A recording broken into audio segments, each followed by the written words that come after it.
शिवरायांनी संपवला अफजल खान आणि ही वाघनकं म्हणजे आपल्या महाराष्ट्राची शान।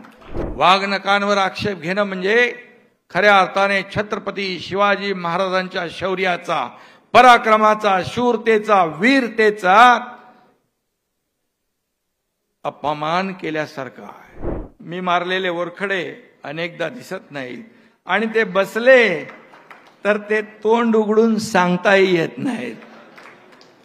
आणि म्हणून नक्की या वाघनकांचा सुधीर भाऊ योग्य वेळी योग्य वापर नक्की होईल। खरं म्हणजे आज प्रत्यक्ष आपल्या महाराष्ट्राच्या दृष्टीने मोठा भाग्याचा आणि आनंदाचा दिवस आहे। तमाम मराठी मनं आज सुखावली आहेत, आनंदित आहे, जल्लोष आहे, उत्साह। आणि बाहेर देखील पाहत होतो की सगळ्यांच्या चेहऱ्यावर एक वेगळा आनंद पाहायला मिळाला की अनेक वर्षाची तपश्चर्या, अनेक वर्षाच्या आपण आतुरतेने या दिवसाची वाट पाहत होतो। सुधीर भाऊंनी, खरं म्हणजे सुधीर भाऊंना धन्यवाद द्यायला पाहिजे की तुम्ही अगदी वेळेवर ही वाघनकं आणलेली आहेत।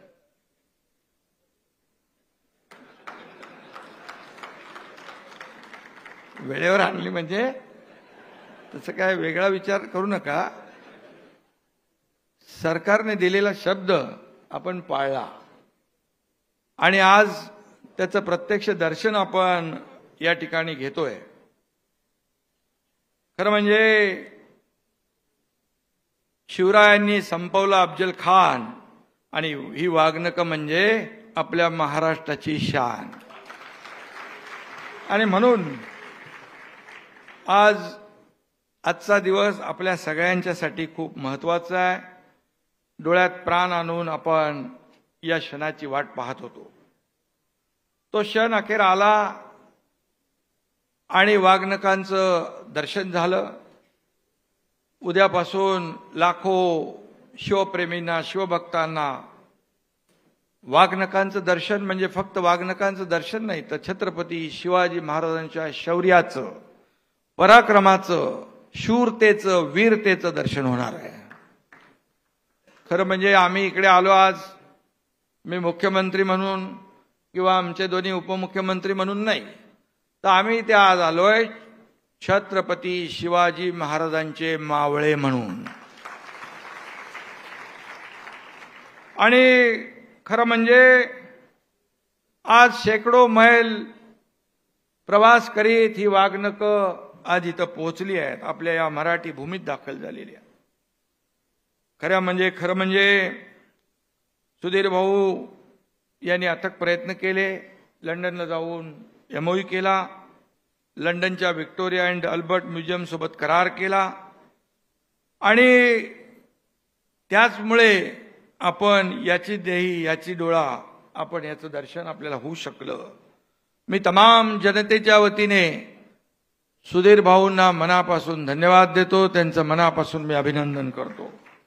खरं म्हणजे काही लोक त्याच्यावर शंका उत्पन्न करतायत। खरं म्हणजे हे दुर्दैव आहे। हे छत्रपती शिवाजी महाराजांनी ज्या वाघनखांनी अशा थिप्पाड जो स्वराज्यावर चाल करून आला, त्या अफजल खानाचा कोथळा काढला। ती वाघनकं येत आहेत हे बघून सगळ्यांच्या मनामध्ये खरं म्हणजे एक अभिमान, एक गौरव वाटला पाहिजे, एक स्फूर्ती आली पाहिजे, जशी आपल्यामध्ये आज आली आहे। परंतु ठीक आहे, काही लोकांना फक्त राजकारण करायचं असतं आणि चांगल्या कामाला गालबोट लावायचं असतं, तो त्यांचा प्रयत्न सुरू आहे। परंतु वाघनकांवर आक्षेप घेणं म्हणजे खऱ्या अर्थाने छत्रपती शिवाजी महाराजांच्या शौर्याचा, पराक्रमाचा, शूरतेचा, वीरतेचा अपमान केल्यासारखं आहे। आणि शिवभक्त कदापि हे सहन करणार नाही। हा छत्रपती शिवाजी महाराजांचा महाराष्ट्र आहे आणि हा सगळा परिसर जो आहे हा छत्रपती शिवाजी महाराजांच्या पदस्पर्शाने पावन झालेली भूमी आहे. आणि म्हणून आज आपण एका क्षणात भूतकाळाचा धागा वर्तमानाशी जोडलाय.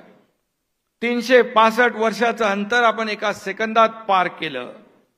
आणि अफजल खान शिवरायांना जिवंत पकडण्यासाठी किंवा ठार मारण्याचा विडा घेऊन आला होता, पण महाराजांनी अतुलनीय शौर्य पराक्रम गाजवला आणि प्रतापगडाच्या पायथ्याशी खान धारातीर्थ पडला, खानाचा वध केला.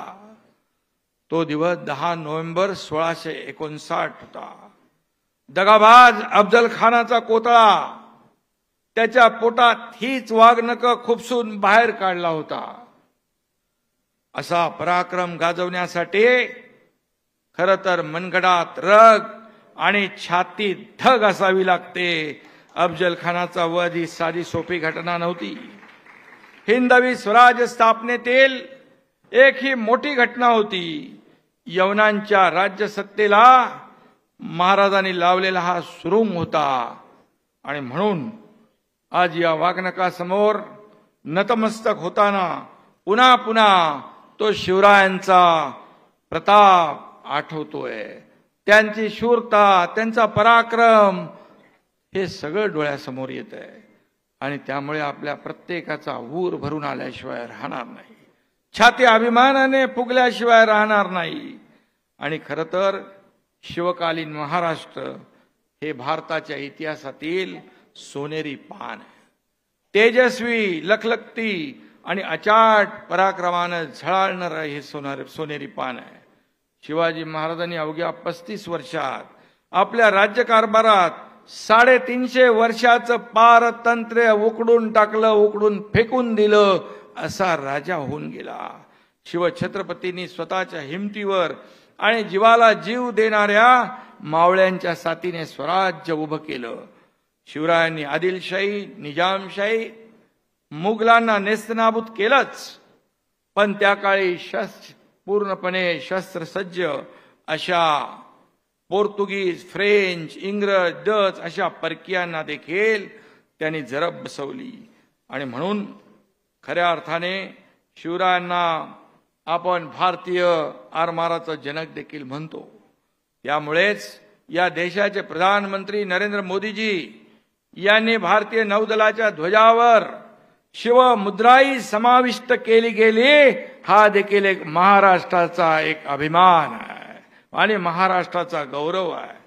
स्वराज्य उभं करताना रयतेच्या भाजीच्या देठालाही हात लागता कामा नये असा दंडक शिवरायांनी घालून दिला होता. हिंदवी स्वराज्य हा शिवरायांचा श्वास होता आणि सुराज्य हा त्यांचा ध्यास होता. डॉक्टर बाबासाहेब आंबेडकर म्हणाले होते, इतिहास घडवणारी माणसं इतिहास विसरू शकत नाहीत आणि इतिहास विसरणारी माणसं इतिहास घडवू शकत नाहीत. असा इतिहास आपल्या राजांनी घडवला आहे. संघर्ष जेवढा मोठा, विजय आणि यश हे देखील तेवढंच मोठं असतंय. शिवरायांनी आपल्याला दाखवून दिलं. शिवछत्रपतींच्या गनिमी काव्यातून अनेकांनी प्रेरणा घेतली.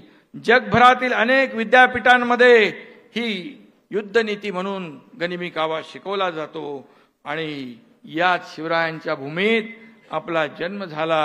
हे आपल्या सर्वांचं भाग्य आहे. आपण सर्व भाग्यवान आहोत. त्यांच्या पदस्पर्शाने पावन झालेल्या भूमीमध्ये आपण जन्मलो. आणि म्हणून छत्रपती शिवाजी महाराज की जय आपण म्हणतो. त्यावेळेस शिवरायांचा जय जयकार करायचा असेल तर आपल्याला दररोजच्या वागणुकीतून तो करायला पाहिजे. त्यांची शिकवणूक, त्यांची प्रेरणा आपण आचरणात आणली पाहिजे. खरं म्हणजे आपण पाहिलेली स्वप्न प्रत्यक्षात उतरवण्याची प्रेरणा शिवरायांच्या स्वराज्य स्थापनेतूनच मिळते. जेव्हा आपला निर्धार पक्का असतो तेव्हा मोठमोठे डोंगर देखील मातीच्या ढिगाऱ्यासारखे दिसतात. हेच शिवचरित्र आपल्याला शिकवतं. आणि म्हणून कधी शत्रूला कमकुवत समजू नका आणि त्याला बलवान समजून घाबरू नका. हाच शिवरायांच्या युद्धनीतीचा बोध होता. हे देखील आपण पाळलं पाहिजे. शिवछत्रपतींनी सांगितलेली तत्व आपण प्रत्येकाने अंगीकारल्यास आयुष्याची लढाई आपण सहज जिंकू याची खात्री बाळगा. आणि शिवचरित्राच्या प्रत्येक पानात भविष्य घडवण्याचं सामर्थ्य आहे. त्यामुळे शिवरायांना अभिप्रेत असलेले रयतेच्या राज्याचे जनतेच्या कल्याणाचे स्वप्न आम्ही साकार करतोय. मगाशी देवेंद्रजींनी देखील आपल्या भाषणात सांगितलं, अजितदादांनी सांगितलं, सुधीर भाऊंनी सांगितलं, या सर्वसामान्य लोकांसाठी आपण शेवटच्या घटकासाठी जे करतोय ते सर्वसामान्य माणसाच्या हितासाठी. आज जे जे काही निर्णय आपल्या सरकारने घेतले ते पाहिले तर आपण सर्व घटकांना न्याय देण्याचा प्रयत्न आपण करतोय. आणि म्हणूनच आता ज्या योजना आपण केल्यात, मुख्यमंत्री माझी लाडकी बहीण असेल, मुख्यमंत्री अन्नपूर्णा योजना असेल, शेतकरी कृषी पंप योजना असेल, काय काय आपण योजना केल्या, त्याच्यामध्ये देखील आक्षेप घेण्याचं काम सुरू आहे. कुठून आणणार पैसे, कसे देणार? अरे आम्ही तिघांनी मिळून ठरवलंय की प्रत्येक योजनेचे पैसे माझ्या भगिनींच्या, भावंडांच्या, शेतकऱ्यांच्या खात्यामध्ये वेळच्या वेळी पोचतील. आणि दादा आपल्या आजी हे आहेत अर्थमंत्री,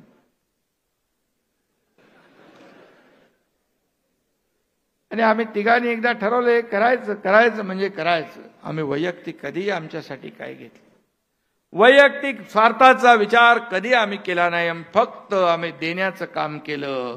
आम्ही देणारे आहोत, घेणारे नाही. आणि म्हणून जेवढं देता येईल जनतेला तेवढं देण्याचा प्रयत्न आम्ही शेवटच्या क्षणापर्यंत करणार. हा शब्द देखील या ठिकाणी मी आपल्याला देतो. खरं म्हणजे शिवरायांच्या हिंदुत्वाची भगवी पताका या महाराष्ट्रात फडकवत ठेवण्याचा आमचा प्रयत्न आहे. हा भगवा आहे छत्रपती शिवरायांचा, हा भगवा आहे प्रभू श्रीरामाचा, हा भगवा आहे विठ्ठल नामात तल्लीन होणाऱ्या वारकऱ्यांचा, हा भगवा आहे हर हर महादेव म्हणत शत्रूवर तुटून पडणाऱ्या धारकऱ्यांचा. आणि म्हणून हा भगवा आहे सत्याचा, त्यागाचा, शौर्याचा, निष्ठेचा आणि पराक्रमाचा. आणि हा भगवा आहे प्रखर राष्ट्रभक्तीचा. आणि म्हणून हा भगवा आणि छत्रपती शिवाजी महाराज आपल्या प्रत्येकाच्या मनामध्ये राष्ट्रप्रेमाचा अंगार फुलवतो, ऊर्जा निर्माण करतो, स्वाभिमानाची जाणीव करून देतो. आणि म्हणून बलाढ्य शत्रूला चितपट करून भारताच्या इतिहासात पट बदलणारी ही वागणुकं आहेत. आणि म्हणून ही वागणुकं नुसती धातूची नाही, ती शिवरायांच्या युद्धनीतीचा हुंकार होता. अफजल खानाच्या वधामुळे तर ते पराक्रमाचं प्रतीक ठरलंय. हा शिवकालीन इतिहास, त्याचा साक्षीदार असलेल्या गोष्टींचं जतन हे आपलं कर्तव्य आहे. त्यामुळेच शिवशस्त्र शौर्य गाथा प्रदर्शनाच्या निमित्ताने या वागणुकांचं दर्शन राज्यातील जनतेला घडवण्याचा निर्णय आपण घेतला. आणि त्याच्या मागे खऱ्या अर्थाने सुधीर भाऊंची देखील खूप मेहनत आहे. खरं म्हणजे ही वागणुकांचं दर्शन एक प्रकारचं शिवदर्शनच ठरेल. शिवाजी महाराजांच्या कर्तृत्वाला वंदनच ठरणार आहे. आणि त्यांच्या दर्शनातून छत्रपतींच्या पराक्रमाचंही स्मरण होणार आहे. आणि म्हणून मी आपल्याला एवढंच सांगतो, छत्रपती शिवाजी महाराजांचे गडकोट किल्ले आहे, त्यांचं संवर्धन करणं, त्यांचं जतन करणं, त्यांचं पावित्र्य राखणं हे राज्य सरकारचं आद्य कर्तव्य आहे. आणि प्रामाणिकपणे आम्ही ते करतोय आणि आपल्याला ते दिसतंय. आणि म्हणून आज टपाल तिकिटाचे अनावरण झालेलं आहे. पोस्ट विभागाला देखील मनापासून मी धन्यवाद देतो. आपने ये जो छत्रपती शिवाजी महाराजांवर जे केलंय त्या ठिकाणी त्याचंही देखील मी मनापासून अभिनंदन करतो. त्याचबरोबर मगाशी सुधीर भाऊंनी उल्लेख केला आग्र्याचा. या आग्र्यामध्ये ज्या ठिकाणी तो कुठला महाल, दिवाने आम मध्ये जिथं छत्रपती शिवाजी महाराजांनी औरंग्याला खडे बोल सुनावले, तिथंच 2 वर्षापासून आपण शिवजयंती साजरी करतोय. त्याचबरोबर भारत पाक सीमा जी आहे तिथे कुपवाड्याला देखील आपल्या मराठा बटालियन सेनेने सैनिकांनी लष्कराने छत्रपती शिवाजी महाराजांचा अश्वारूढ पुतळा उभा केला. मी आणि सुधीर भाऊ तिथं उद्घाटनाला गेलो होतो. गंमत तुम्हाला सांगतो, छत्रपती शिवाजी महाराजांची तलवारीची टोक जी आहे ती पाकिस्तानकडे आहे. त्यामुळे पाकिस्तानला डोळे वटारून हिंदुस्थानकडे बघण्याचा हिम्मत होणार नाही असा पुतळा तिकडे लावला आहे सीमेवर. आणि म्हणून जे जे काही करता येईल ते सर्व जे शिवरायांचं शौर्याचं प्रतीक जे आहे त्याचं संवर्धन आम्ही करू. खरं म्हणजे आज मी या ठिकाणी आणखी एक आनंदाची निर्णय सांगतो.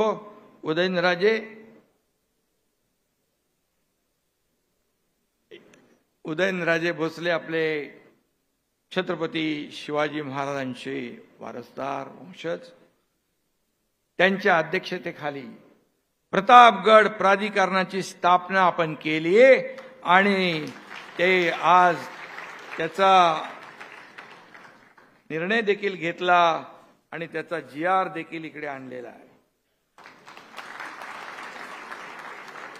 आपलं काम, सरकारचं काम शब्द दिला की दिला आणि आम्ही शब्द दिला. आता पुढे प्रतापगडाचं पावित्र्य आपल्याला राखायचं आहे. त्यासाठी शासनाने 150 कोटी रुपयाची तरतूद केली आहे आणि प्रतापगडाचं जे वैभव जे पूर्वी होतं तसंच्या तसं आणण्याचं काम राज्य सरकार करेल. त्याचं नेतृत्व उदयनराजे करतील आणि म्हणून उदयनराजेंचं पण मी मनापासून अभिनंदन करतो, त्यांनाही शुभेच्छा देतो.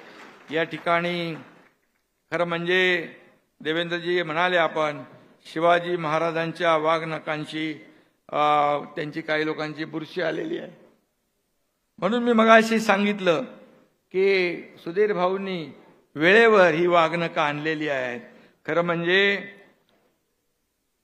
मी मारलेले वरखडे अनेकदा दिसत नाहीत आणि ते बसले तर ते तोंड उघडून सांगताही येत नाहीत. आणि म्हणून नक्की या वाघनखांचा सुधीर भाऊ योग्य वेळी योग्य वापर नक्की होईल. मी खरं म्हणजे पुन्हा एकदा आपल्या सगळ्यांना मनापासून या ठिकाणी